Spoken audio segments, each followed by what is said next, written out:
आप सबको नमस्कार। 4 बज चुके हैं। अभी मैं फुर्सत हुआ हूँ। एक वेबिनार था, BHU के द्वारा आयोजित था। उसके बाद फिर आपके पास आना था।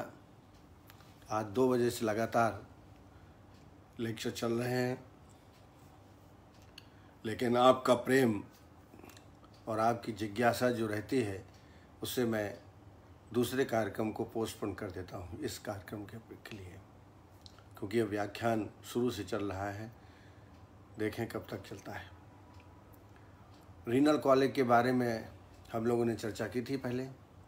कल कुछ प्रश्न हैं। अर्चना माहेश्वरी जी ने पूछा है कि धान्याम्ल जो बनाते हैं, धान्याम्ल, वो कितने समय तक उपयोग में ला सकते हैं। तो इसका कोई समय सीमा तो नहीं है, लेकिन फ़िलहाल कम से कम 1 माह तक इसका प्रयोग कर लें। 1 माह के बाद दूसरा बना लें, नहीं तो फर्मेंटेशन ज़्यादा हो जाएगा, खट्टापन ज़्यादा हो जाएगा। भरत ठोक पैरालिसिस के ट्रीटमेंट के बारे में पूछा है। पक्षाघात 2 तरीके से होता है, एक तो क्षयजन्य और दूसरा मार्गावरोध। सडन ऑनसेट हो तो मार्गावरोधजन्य है। धीरे धीरे पक्षाघात डेवलप हो तो उसको क्षयजन्य समझना चाहिए, इसलिए इसका ट्रीटमेंट भी अलग होता है। अगर मार्गावरोधजन्य है, सडन ऑनसेट है पक्षाघात का, तो निश्चित रूप से एम्बोलिज्म, थ्रोम्बोसिस, हाइपरटेंशन या एक्सीडेंटल के कारण पक्षाघात हो जाता है। और शुरू में ये पता ही नहीं चलता कि किसकी वजह से एम्बोलिज्म हुआ है कि थ्रोम्बोसिस हुआ, पता ही नहीं चलता। इसलिए तुरंत ICU में ऐसे पेशेंट को भर्ती करना चाहिए। 1 हफ्ता रखने के बाद फिर स्वयं एलोपैथी के चिकित्सक उसको कह देते हैं कि पक्षाघात का अब हमारे पास कोई ट्रीटमेंट नहीं है। कुछ विटामिन दे देते हैं या उनको कहते हैं कि एक्सरसाइज करिए, फिजियोथेरेपी करिए। उसके बाद हमारा ट्रीटमेंट चालू होता है। अगर सडन ऑनसेट है तो स्वेदनम स्नेह संयुक्तम पक्षाघाते विरेचनम, स्नेहन स्वेदन कराएं, आभ्यंतर स्नेहपान कराएं मूर्छित तिल तैल से या नारायण तेल से, और फिर संशोधन करें। संशोधन में विरेचन करने के लिए उल्लेख है। हालांकि वातव व्याधियों में शोधन वर्जित है, लेकिन पक्षाघात 3 प्रकार का होता है: वातानुबंधी, पित्तानुबंधी और कफानुबंधी। कफानुबंधी और पित्तानुबंधी जो पक्षाघात होता है, उसमें स्वेदनम स्नेह संयुक्तम पक्षाघाती विरेचन कहा जाता है, क्योंकि विरेचन करने से आवरण हट जाएगा, वायु की पुनः स्वाभाविक गति हो जाएगी और पक्षाघात में आराम होगा। विरेचन कराने के पश्चात फिर संसर्जन कराएं और फिर इसमें आप वाह्य अभ्यंग और वाह्य सूजन निरंतर आप प्रारंभ करते रहें, निरंतर देवें। और चूँकि सिर से संबंधित व्याधि है ये, जब इंटरनल कैप्सूल में ये इस्कीमिया उत्पन्न हो जाता है तो पक्षाघात की उत्पत्ति होती है। तो ऐसी अवस्था में पेशेंट को शिरोधारा बड़ी उपयोगी चिकित्सा होगी। शिरोधारा कराएं। शिरोधारा चंदन मरलाक्षारी तैल या अश्वगंधा वाला तैल से। और नस्य कर्म, जैसे अर्धिते नावनम मूर्धम तैलम तर्पणम एवं अर्धित में नावन नस बताया गया है, जबकि अर्धित और पक्षाघात चरक ने एक साथ ही वर्णन किया है। मुख प्रदेश में टेढ़ापन हो जाए तो वो अर्धित हो गया, पूरे आधे शरीर में हो जाए तो पक्षाघात हो जाए, लेकिन उत्पत्ति स्थल, कारण, ये सब एक ही प्रकार के हैं।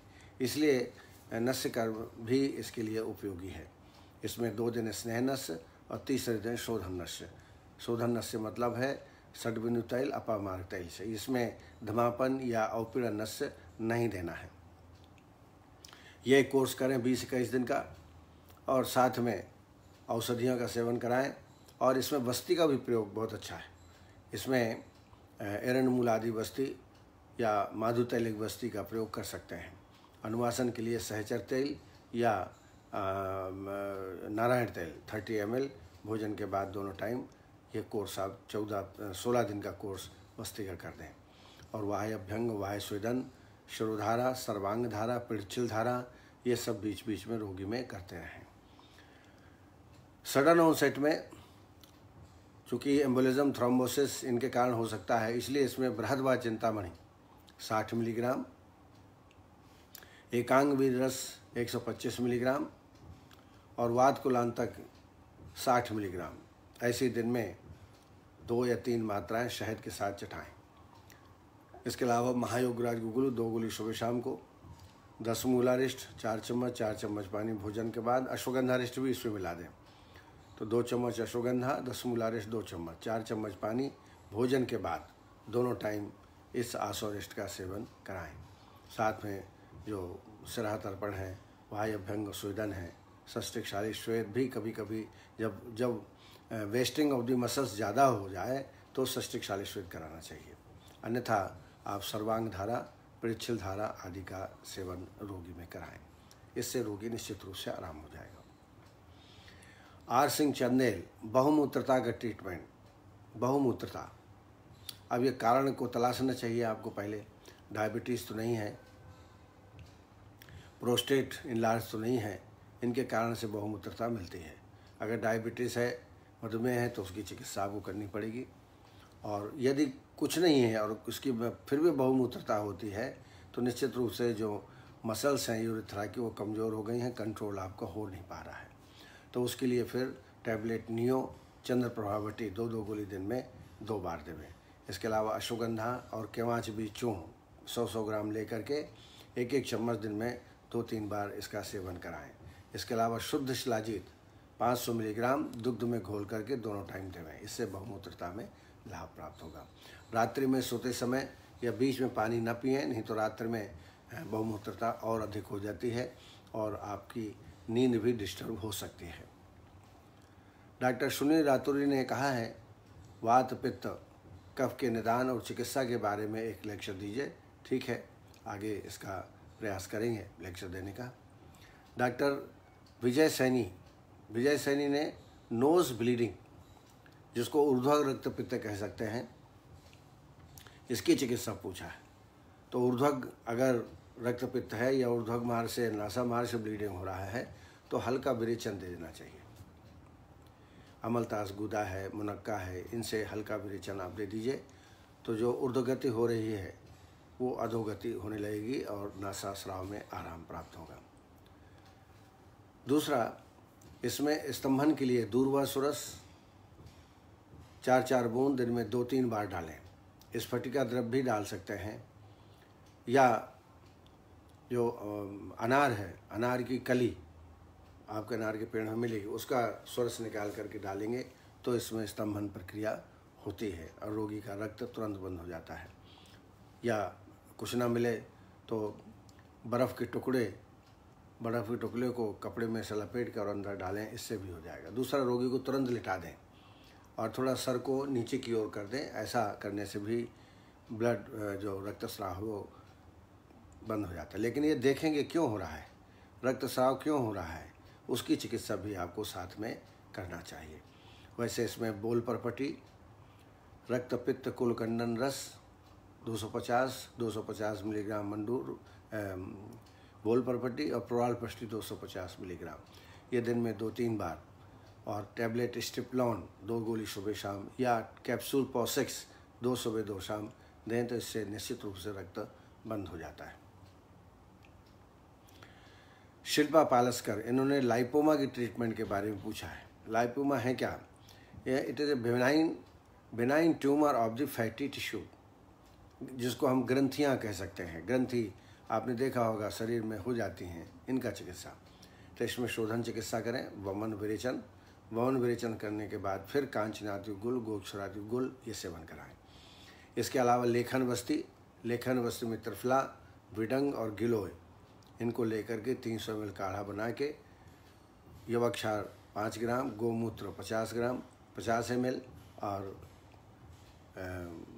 शहद 50 ml ये मिला करके बस्ती देवें। ये लगातार ट्रीटमेंट देंगे तो निश्चित रूप से रोगी, इसमें टाइम लगता है, कम से कम 3 से 4 महीने का टाइम अपेक्षित है। कई बार तो देखा जाता है पूरे शरीर में ग्रंथियाँ हो जाती हैं, इसलिए आप 2 बार 3 बार भी शोधन इसमें कराया जा सकता है, तभी ये ठीक होता है। इतनी जल्दी ये ठीक होते नहीं हैं। विजय सैनी, इनका कहना है अति निद्रता, ज़्यादा नींद आए तो क्या करना चाहिए? ज़्यादा नींद आ रही है तो इसके 2-3 कारण हो सकते हैं। एक तो वो कोई काम ना करता हो, खाली बैठे रहते हो तो नींद ज़्यादा आती है।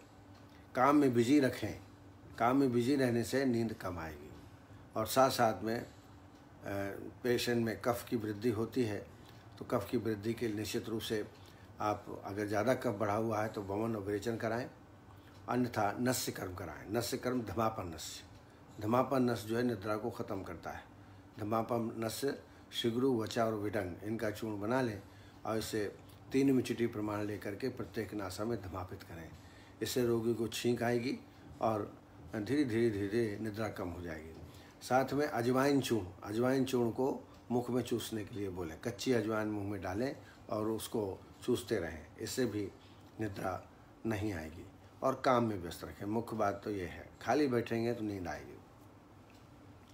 के एन गांगवार जी कह रहे हैं कि बैठे खड़े होने पर भी नींद आ जाती है। ऐसे हैं कई लोग, और उसका वजह है कि रात्रि में अच्छी नींद नहीं आती होगी।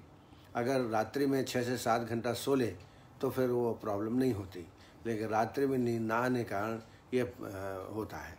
तो नींद अच्छी आए इसके लिए प्रयास करना चाहिए। इसलिए ब्रह्मण द्रव्य जैसे मेध रसायन काढ़ा या जटामांस आदि क्वाथ आदि देना चाहिए। इससे थोड़ा ब्रह्मण चिकित्सा होगी। और कफ निष्कासन के लिए धमापनस और साथ साथ में आरोग्यवर्धनी 2 गोली सुबह शाम को, तो नींद भग जाएगी। और काम में व्यस्त रखें। डॉक्टर बिंदु गुप्ता, हीमोग्लोबिन ज़्यादा हो जाए तो क्या ट्रीटमेंट करना चाहिए? इसके लिए उपवास सबसे बढ़िया है। हर चौथे दिन, तीसरे दिन आप उपवास रखें पेशेंट का, तो निश्चित रूप से हीमोग्लोबिन इसमें कम होता है। इसके अलावा आरोग्यवर्धनी गोक्षुरादि गुल 2-2 गोली दिन में 2 बार देवें। अंचल महेश्वरी, एंक्लोइजिंग स्पॉन्डिलाइटिस की ट्रीटमेंट। अब ये कहाँ है? एंक्लोइजिंग ग्रीवा में है, कटी प्रदेश में है, कि जानू में है, कि एंकल जॉइंट में है, उसको देख के ट्रीटमेंट किया जाता है। मान लीजिए कटी प्रदेश में एंक्लोइजिंग स्पॉन्डिलाइटिस है, तो अगर कटी प्रदेश में हो तो कटी बस्ती, ग्रीवा प्रदेश में हो तो ग्रीवा बस्ती, जानू में हो तो जानू बस्ती लगाएं। और तेलों में अश्वगंधा तैल या अश्वगंधा बलादी तैल, इसका प्रयोग जो ग्रीवा बस्ती, कटी बस्ती और जानू बस्ती के रूप में करना चाहिए। उसके पश्चात फॉलोड बाई पत्रपिंड श्वेद करिए। पत्रपिंड श्वेद ये लगभग 11-11 दिन के 2-3 कोर्स करिए। 11 दिन करिए, 7 दिन गैप करके फिर 11 दिन दीजिए। ऐसे 2-3 कोर्स आप करेंगे तो एंक्लोइजिंग में लाभ होगा। इसके अलावा लाक्षादि गुल महायोग राजगुगुल 2-2 गोली दिन में 2 बार। औषधियों में महावात विध्वंसन 125 मिलीग्राम, शिलाजित्यादि लौह 250 मिलीग्राम, गिलोय सत्व 250 मिलीग्राम और मुक्ता प्रवाल पंचामृत 60 मिलीग्राम। ये एक डोज है। ऐसे ही दिन में 2 या 3 मात्राएं शहद के साथ सेवन कराएं तो एंक्लोइजिंग में लाभ होगा। इसके अलावा आश्वारिष्ट में महारासनादिक्वाथ 20 ml पानी भोजन के बाद। पेट साफ ना होता हो तो प्रतिदिन 20 से 30 ml कैस्टर ऑयल प्रातः खाली पेट में दुग्ध के साथ सेवन करा दें। इससे मोशन क्लियर होगा और एंक्लोइजिंग में भी लाभ प्राप्त होगा। विनोद पटेल, छर्दी का ट्रीटमेंट। छर्दी यह निश्चित है विरोधी आहार विहार, अन्न या अपक्व अन्न, दूषित अन्न के सेवन करने से होता है।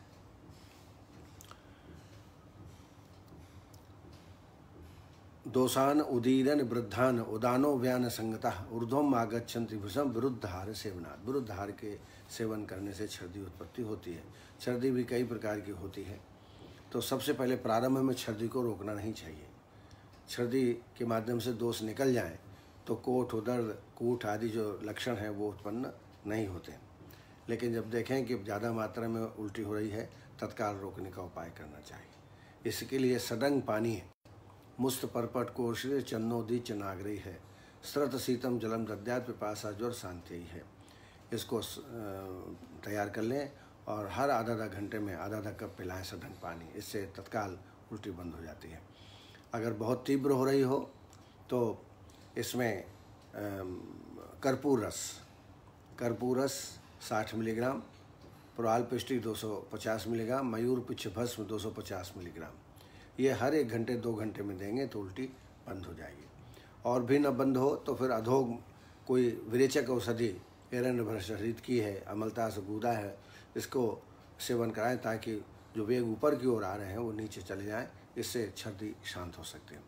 एक रस आता है छर्द रिपु रस 250 मिलीग्राम, प्रवाल पिष्टी 250 मिलीग्राम, मयूर पिच्छ भस्म 125 मिलीग्राम। ये भी दिन में 2 मात्रा इसका प्रयोग करेंगे तो सर्दी रुक जाएगी। और सर्दी क्यों आ रही है ये भी आपको पता लगाना पड़ेगा, तभी सामान्यतः क्रिया योगो निदानम परिवर्जनम, निदान परिवर्जन तभी हो पाएगा जब आप कारण का पता लगाएंगे। डॉक्टर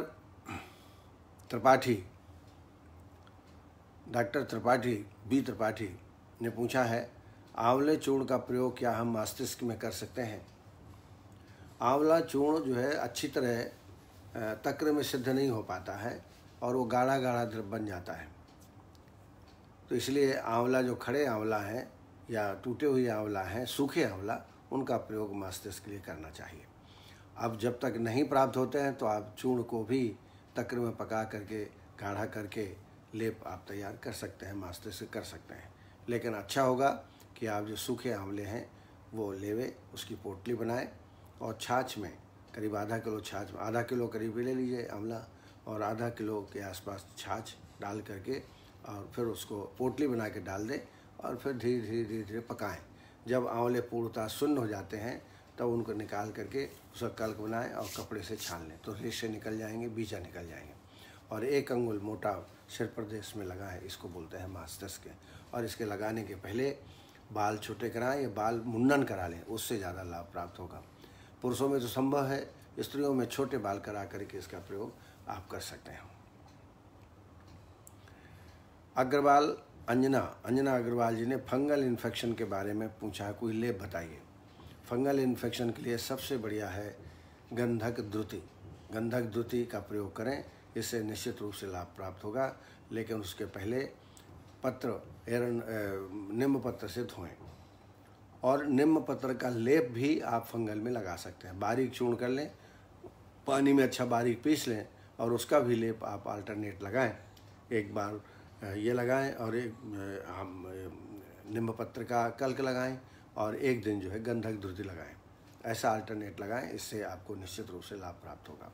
इसके अलावा अन्य सामान जो ट्रीटमेंट आप कर रही हैं आरोग्यवर्धनी है, कैशोर गुगुलू है 2 गोली दिन में 2 बार, पंचनिमाद बटी 2 सुबह शाम को, महामंजिष्टाधिक्वात 10 ml पानी भोजन के बाद दोनों टाइम इनका प्रयोग करें। रस औषधियों में गंधक रसायन, अमृतासत्व या गिलोसत्व बोलते हैं उसको, और प्रवाल पिष्टी और रसमाणिक, इनको मिला करके 1 पुड़िया सुबह शाम शहद के साथ दोनों टाइम देवें। मोहम्मद शाहिद, इन्होंने hyper pigmentation in female, hyper pigmentation हो जाए तो पहले ये हार्मोनल इम्बैलेंस के कारण होता है, तो शोधन कराना इसमें ज़रूरी है। वमन विरेचन करा दें, वमन विरेचन करने के पश्चात फिर दवाइयों का उपयोग करें। महामंजिष्टाधिक्वात 20 ml पानी भोजन के बाद, आरोग्यवर्धनी 2 गोली सुबह शाम को, पंचनिम्बवटी 2 गोली सुबह शाम। इसका प्रयोग आप लगातार 1 महीना 2 महीने तक करें तो हाइपर पिगमेंटेशन खत्म हो जाएगा। लेकिन शोधन कराना जरूरी है, शोधन के पश्चात ही औषधियाँ देंगे तो लाभ ज़्यादा प्राप्त होगा। इसके अलावा इस कार्यक्रम में हमारे डॉक्टर हरपीर संधू जी, नीलम शुक्ला जी, मुबिन मुल्ला जी, संजय जो कि मुलिंद में यहीं बॉम्बे के रहने वाले हैं, मैं भी गोरेगांव ईस्ट में ही रहता हूँ, विजय सैनी, विकास चौधरी, मुकम्बिका रचना, अर्चना जायसवाल जी, विनय मित्तल जी, जिज्ञासा सकरिया, रीना शर्मा कौशिक जी और संध्या पांडे जी, सुदेश सिंह, सुखवंत मिश्रा जी, पवन जोगी जी, मनीष खरे जी, विजय लक्ष्मी, कविता शर्मा जी, विनेश्वरी श्रीवास्तव, डॉक्टर वैद्य RB प्रजापति, पंकज शुक्ला जी, अरुण शर्मा, मोनिका चिटनेविस, राजेंद्र कुंद्रा, निर्मला स्वाल, ज्योति बाला डामोर, सविता पटेल, शैलेश भलाला, गौरव सिंह, आनंद आयुर्वेद, मुकम्बिका रचना, अदिति त्रिपाठी, वंदना पाठक जी, आर सिंह चहल, योगेश महाजन जी, सुनील रातौरी जी, विजय लक्ष्मी जी, संतोष सिंह, गिरिराज प्रसाद शर्मा जी और दीपाली आगरकर, ऐसे विद्वत चिकित्सक और जिज्ञासु चिकित्सक इस कार्यक्रम से जुड़े हुए हैं। आपको हार्दिक अभिनंदन। इसी प्रकार जुड़े रहें और ज्ञान का आदान प्रदान करते रहें। अब आइए आज उन्माद के बारे में थोड़ा चर्चा करेंगे। उन्माद एक बहुत ही भयंकर व्याधि है, मानसिक व्याधि है और ये मानसिक व्याधियों में मुख्य है। उन्माद के अंतर्गत अधिकांश मानस रोगों का समावेश हो जाता है। इसको हम साइकोसिस भी कह सकते हैं, कई लोग साइजोफ्रेनिया भी कहते हैं। मानसिक जो भाव होते हैं, कुछ मानसिक भाव होते हैं जैसे मन, बुद्धि, संज्ञा का ज्ञान, स्मृति, भक्ति, शील, चेष्टा और आचार। इन मानसिक भावों की विकृति जब हो जाती है तभी उन्माद की उत्पत्ति होती है। मदयंत उद्गता दोषाः यस्माद् उन्मार्गम आश्रिताः मनसो एवं तो व्याधि उन्माद इति गृहीता। उन्माद में जो वायु है, अपान वायु, वो ऊर्ध्वगत हो जाती है, शरीर में पहुंच जाती है, शरा प्रदेश में पहुंचती है, जिसकी वजह से मन विक्षिप्त हो जाता है और उन्माद रोग की उत्पत्ति होती है। निदान देखें तो निश्चित रूप से विरुद्धाहार का सेवन, दुष्ट अपवित्र भोजन करना, देव, गुरु, माता पिता, ब्राह्मणों का अपमान करना,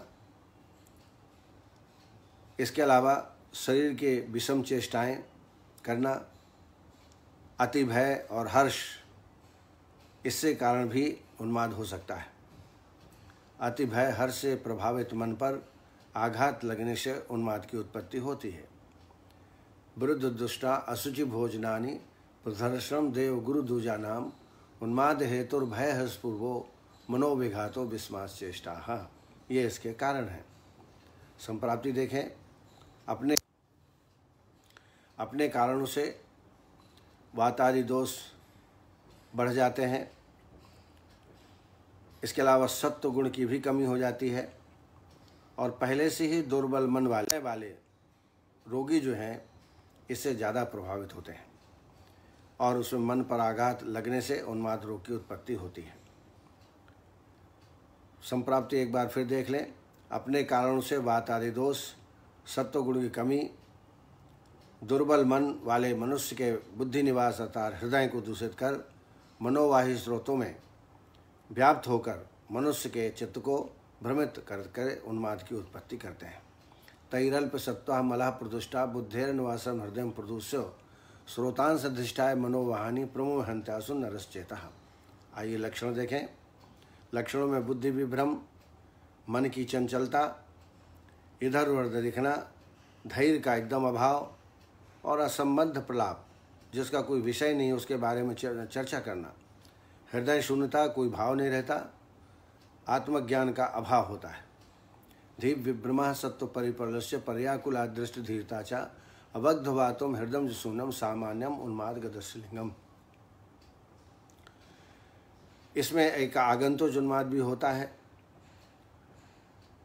देव, ऋषि, गंधर्व, पिशाच, यक्ष, राक्षस, पितरों का अपमान करने से, अनुचित रूप से नियम व्रत का पालन करने से, पूजा करने से अनुचित रूप से और पूर्वकृत पाप के कारण ये उन्माद की आगंतुक उन्माद होता है। देव, ऋषि, गंधर्व, पिशाच, यक्षा, रक्षा, पितृणाम अवदर्शनानि आगंतु हेतु निम्नव्रताद मिथ्या कृतम कर्मचा पूर्वोदय। वैसे भेदों के हिसाब से चरक ने 5 भेद बताए हैं। वातज, पित्तज, कफज, सन्निपातज और आगंतुज। सुश्रुत ने 6 भेद बताए हैं। वातज, पित्तज, कफज, सन्निपातज, विसज और आगंतुज, ऐसे 6 भेद जो है बताए हैं। आगंतुज के बारे में मैंने चर्चा करी। आगंतुज जो उन्माद होता है उसके सामान्य लक्षण क्या हैं।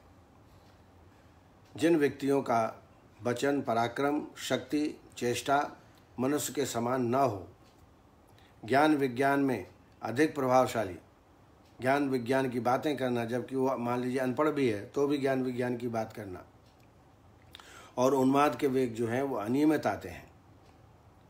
आमर्त वाग विक्रम वीर चेष्टो ज्ञानाद विज्ञान बलाद विरह उन्माद कालो अनितस्य भूतोन्माद उदाहरितम। वातज उन्माद के लक्षण काफ़ी कुछ एक्यूट साइजोफ्रीनिया से मिलते जुलते हैं और पैत्तिक उन्माद के लक्षण मेनिया से मिलते हैं। और कफज के जो लक्षण हैं वो साइको डिप्रेशन, इसके लक्षण मिलते हैं। साइकोटिक डिप्रेशन ये कफज उन्माद के लक्षण है। त्रिदोषज में साइजोफ्रीनिया, त्रिदोषज जो उन्माद है तो साइजोफ्रीनिया के लक्षण उसमें प्राप्त होते हैं। अब आइए चिकित्सा के बारे में थोड़ा चर्चा कर लें। वातज उन्माद में स्नेहपान कराना चाहिए और स्नेहपान कराने के बाद मृदु शोधन या विरेचन दोनों करा सकते हैं। उन्मादे वादजय पूर्वम स्नेहपानम विशेषवत कुर्यात आवृत मार्गे हेतु स स्नेह मृदु शोधनम।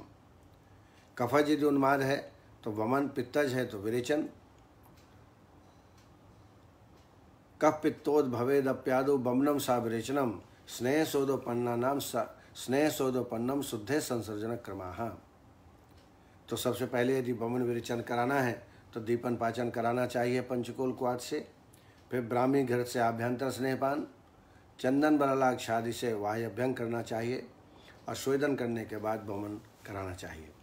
बमन के लिए वचा 30 ग्राम लेकर के 100 ml काढ़ा बना लें और इसमें मदन फल 10 ग्राम, 10 से 12 ग्राम एक दिन पहले भिगो के रख दें। मदन फल पिपली लेना है, यौकुट करके एक दिन पहले रख लें। प्रातःकाल मसले छाने और उसमें शहद 20 ग्राम और 2.5 से 5 ग्राम संधों मिला के बमन कराएं। विरेचन कल्प के लिए बरोबर आपको स्नेहपान कराना पड़ेगा और बमन और विरेचन के बीच 15 दिन का गैप होना चाहिए, ये भी ध्यान देना है।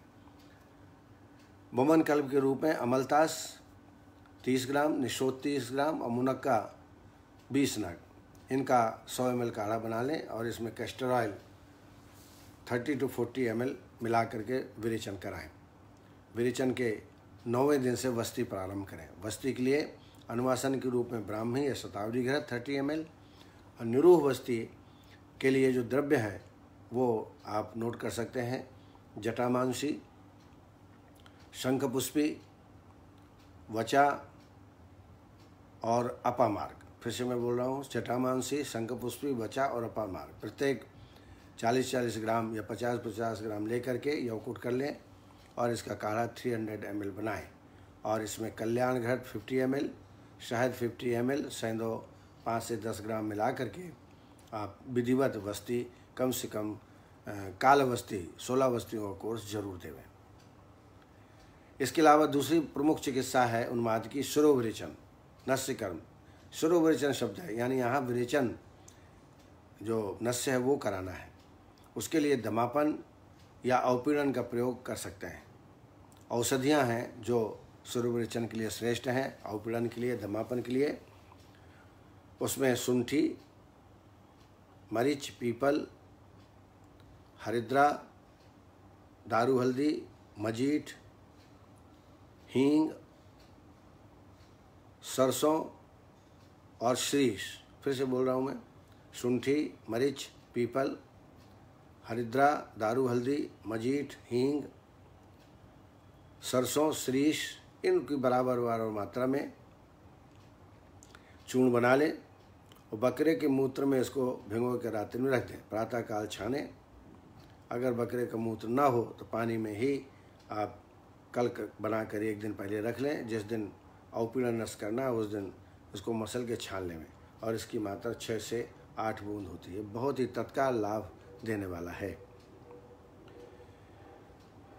उद्वेग जनित कार्य, उसको रोगी को भय दिखाना, ताड़ना करना, पट्टे से बांधना, आश्चर्यजनक बातें करना, ये भी रोगी में करना चाहिए। उत्साह उसका बढ़ाना चाहिए। संज्ञा प्रबोधक कर्म भी करना है, जैसे प्रदेह, उपटन, अभ्यंग, धूम्रपान, घृतपान, घृतपान, ब्राह्मी घृत से घृतपान आप 20 ml भोजन के पहले दोनों टाइम सेवन कराएं, इससे भी रोगी को बहुत आराम मिलता है। आगंतुक उन्माद हो तो घृतपान, मंत्र, मणि, बलि, पूजा पाठ आदि का प्रयोग करना चाहिए। बलवी मंगलई होमई है, औषध गर धारणी, सत्याचार तपोज्ञान प्रदान निमा व्रतई, देवगो ब्राह्मण आचार गुरु बोधार्चनतम आगंतुक प्रश्रम्या सिद्धई मंत्रोषधि था। तो इसका भी प्रयोग आपको करना चाहिए। इसके अलावा मेध रसायन काढ़ा, मेध रसायन काढ़ा में हर बार आपको बताता हूँ। इसमें गिलोय, मुलहटी, शंख पुष्पी, मंडूक पर्णी, इसका बराबर मात्रा लेकर के यौकुट करके काढ़ा का सेवन कराएं। जटामांसादिक्वाद, ये निद्रा के लिए, उन्माद के लिए बहुत उपयोगी है। इसमें जटामांसी, अश्वगंधा और खुरासानी अजवाइन रहता है। इसका काढ़ा एक दिन इसको पिलाएं, एक दिन मेध रसायन काढ़ा पिलाएं, या फिर दोनों में से कोई एक लगातार पिलाएं। इसमें रोगी को आराम प्राप्त होगा। सर्वगंधा बटी, नींद नहीं आती हो तो 2 गोली दिन में दें। ब्राह्मी बटी, सारस्वत चूर्ण 5 ग्राम दिन में 2 बार। सारस्वत चूर्ण भी बहुत अच्छा है, मेध रसायन है ये। आसोरिष्ट में सारस्वतारिष्ट और अश्वगंधारिष्ट और चंदनासो, इनका प्रयोग आप आसोरिष्ट का भोजन के बाद कर सकते हैं। रस औषधियों में उन्माद गज केसरी रस 125 मिलीग्राम, वात कुलांतक 60 मिलीग्राम, योगेंद्र रस 60 मिलीग्राम। फिर से मैं बोल रहा हूँ, उन्माद गज केसरी 125 मिलीग्राम, वात कुलांतक 60 मिलीग्राम, योगेंद्र रस 60 मिलीग्राम। ऐसे दिन में 3 मात्राएं ब्राह्मी औले के साथ या च्यवनप्राश के साथ देवें। दूसरा एक योग है अनुभूत, उन्माद गजांकुश रस 125 मिलीग्राम, मुक्ता पिष्टि 60 मिलीग्राम, स्मृति सागर 250 मिलीग्राम। ये दिन में 2 मात्रा या 3 मात्रा ब्राह्मी औले के साथ इसका सेवन कराएं। ब्रह्म रसायन मैंने बताया बड़ा उत्तम है, अनुपान के रूप में प्रयोग कर सकते हैं। तो 2 काम हो गए, एक अनुपान के रूप में भी हो गया और ब्रह्म रसायन स्वयं चिकित्सा भी है। ब्राह्मी घृत के अलावा एक लक्षणादि घृत भी इसके लिए, उन्माद के लिए श्रेष्ठ है, इसका भी प्रयोग करें।